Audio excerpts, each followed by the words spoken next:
And this is my day 2 for my full wisdom tooth recovery.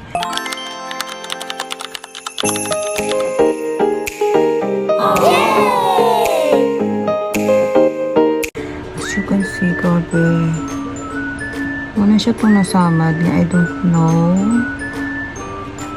Kahapon ako siya nabantayan nga nasamad ay. And mag-toothbrush ko is syempre diri ba na side ang wisdom tooth o giitag ko diri isa is no. Hindi siya dapat maabot sa na ay mga samad. So, hinay-hinay lang ko. Tapos pag mabuka akong baba, medyo na ay sakit. Panipod, oh my goodness. And bisag na atay medyo discomfort. Hindi kaya pa mawala ang ato ang routine. Actually, dagkugit akong pulse. Dagkugit akong pulse. Gaya pa ako mga alum. So kayo, sa ma-advise niyo para mo gamay niya akong pulse. Ano nga ako magamit?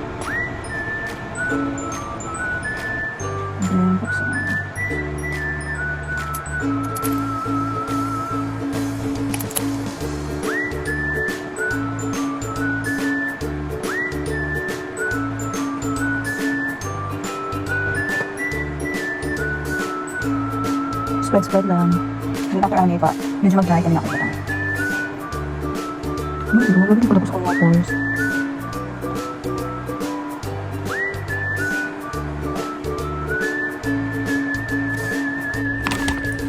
For my dinner, I buy siopaw. Nag-ice cream food ko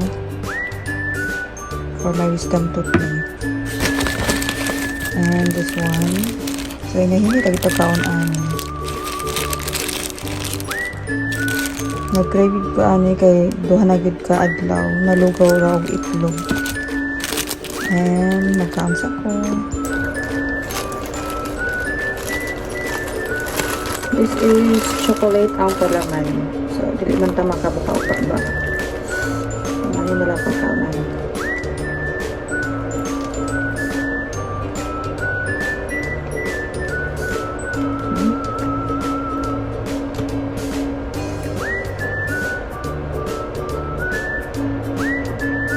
Kasi mainit.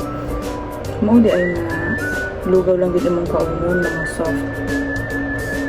Yan mga sabaw kayo magkaon. Dahil ka ano risot ka ayun. Hindi kayo ka makanguya nga. Tapos nguya.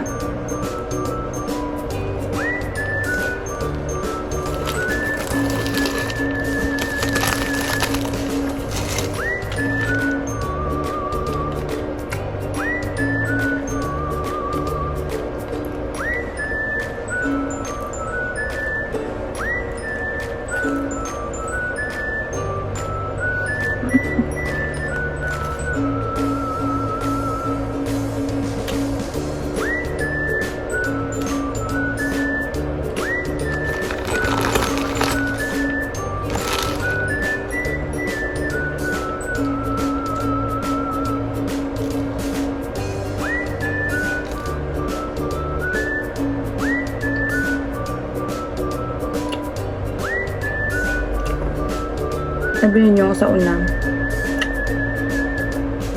Nung wala akong order sa 7-Eleven or sa anchor dyan na mga convenience store. Kaya hindi ko kabalo mo order. Like ano siopaw, hindi ko kabalo.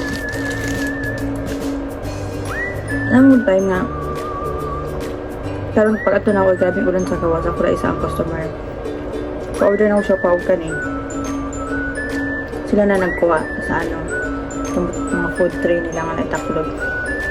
Pero kung busy sila, ikaw yun mismo, bayaran lang nimo tapos ikaw mukha sa ilang food tray dito. That's why wala ko ka-order og mga ingana. Tapos pag matupag 7-Eleven ako, ito na ako pa ng mga chichirya ka nang wala sa ilang food tray ko. Kaya hindi ko kabaloon sa akong pagkuha. Kanang mong gawsod ang imong pagka-introvert.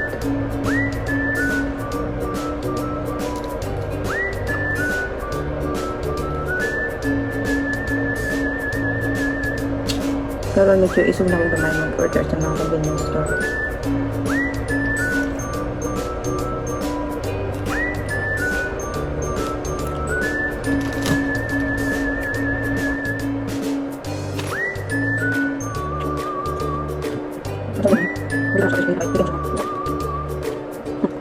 Yang